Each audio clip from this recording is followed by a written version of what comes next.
Um, um, I'd say this comes as a quote unquote surprise, but it really, really doesn't.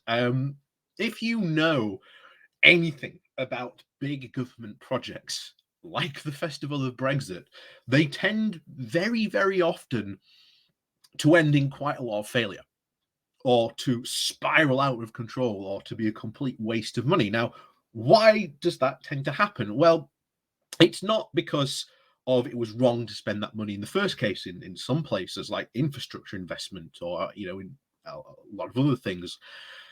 Most of the time it is because of the British government over the years has had a massive, massive failure in the ability to be able to audit.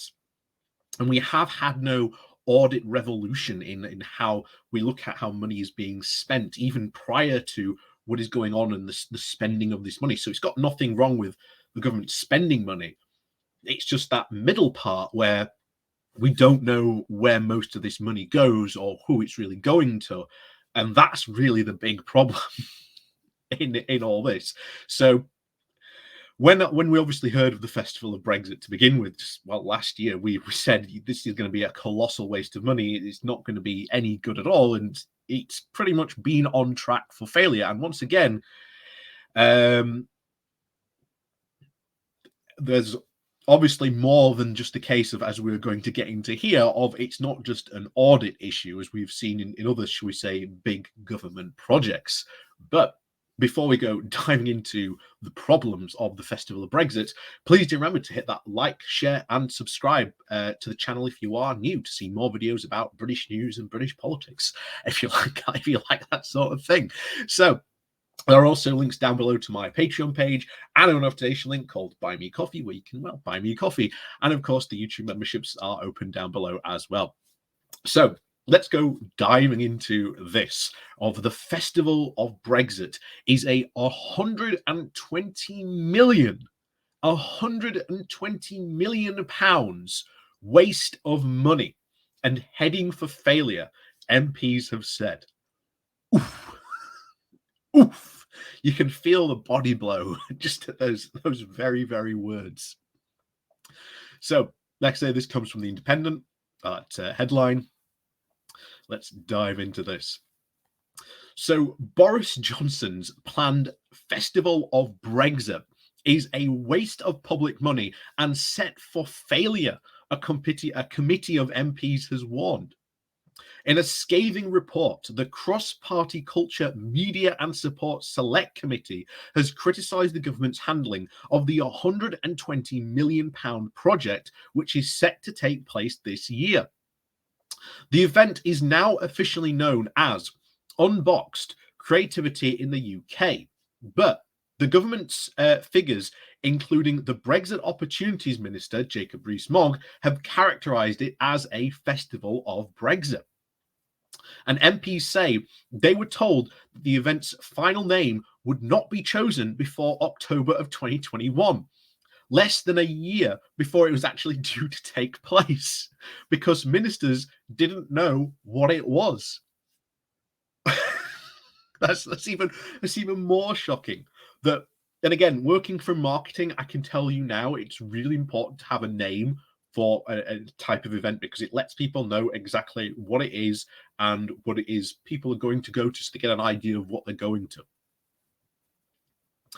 The previous version of its branding of the event was known as the Festival UK 2022, a name which notably featured an unpronounceable asterisk. The committee took issue with the framing of the project, which officials at the Culture Department billed as including something for everyone, despite being advertised that it should not be all things to all people. There was also a concern that very few people knew that the event was even happening or what it involves, with its purpose of remaining vague. Since the event's inception back in 2018, the aims for the Festival UK, or 2020/Unbox Creativity in the UK, have been vague and ripe for misrepresentation by not only the press and the public at large, the cross-party report released on Wednesday said. We see no evidence to refute such skepticism now.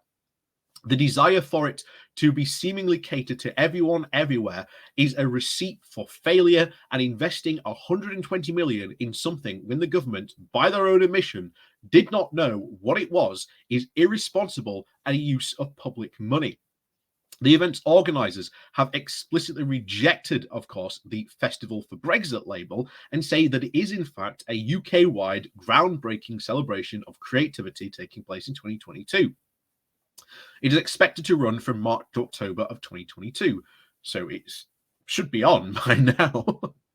And of course, the About section of the Unboxed claims we're lifting the lid on 10 awe-inspiring new ideas shaped across science, technology, and engineering, and the arts by mathematicians and by brilliant minds working in unexpected collaborations. The unmissable events are unforgettable experiences that are coming to places and spaces right across the UK, from coastal towns and city centres to breakthrough areas of natural beauty.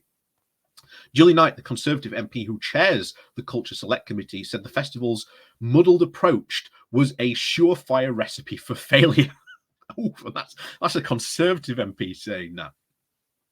And despite the UK having a very strong reputation on the world stage as a leading host for sporting and cultural events, there is no golden thread linking them all together. And unless the government urgently addresses this lack of strategy and vision, it will continue to risk squandering the benefits of such an occasion can bring, whilst wasting the hard-earned money of taxpayers, she said. Well, that is pretty much the Conservative government in a nutshell.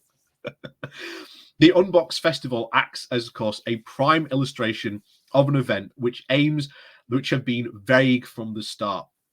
It took 3 years to come up with a rather nebulous name, which will mean very little to the few that are even aware of its existence, and it does not bode well for its chances of delivering a true, lasting legacy. How this questionable example of planning is actually playing out should act as a wake-up call for the government. That's just Brexit all over. Just Brexit all over. In fact, it's not just Brexit, it's the entire everything this government does. Such a meddled approach is a surefire recipe for failure, and we have no confidence that it can meet its ambitions, targets for engagement, or even deliver a return on the substantial investment for the public coffers. Martin Green, the CBE, the Chief Executive Officer, Unboxed said, Unboxed is an ambitious program of 10 major free multi-site and digital creative projects designed to bring people together in a UK-wide celebration of creativity delivered in partnership by the 4 nations of the UK. Unboxed opened in Paisley on the 1st of March with an overwhelmingly positive public response underpinning the commitment to bringing large-scale cultural programming to places often underserved. The Department for Culture, Media and Sport, of course, could not be reached for comment. Do you live in Paisley? Did you even know this was going on? I have never heard of it even launching until now. I wasn't even aware it had reached an actual physical stage of planning at this point.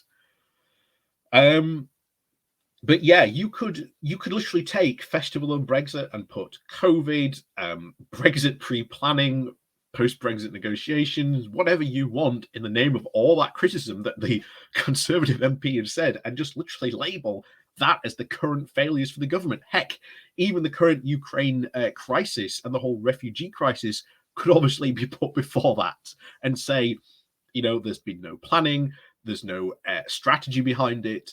Congratulations, that's the current state of our government. But hey, so much for the Festival of Brexit. But as I always said, if there's any chance this comes anywhere near me, I will get on down then. I will bring my phone and we'll do a live stream and we'll show you what it's like in person, this so-called Festival of Brexit. Yeah, certainly going to be interesting if it does come anywhere near up here. But anyway, as always, thank you very much for watching. Please do remember to hit that like and share button on your way out. And of course, if you are new, do remember to hit that subscribe button. And of course, down below, there are links to my Patreon page, my one donation link called Buy Me Coffee, where you can buy me coffee. And of course, the YouTube memberships are down below open as well. So as always, thank you very much for watching, and we'll see you all next time.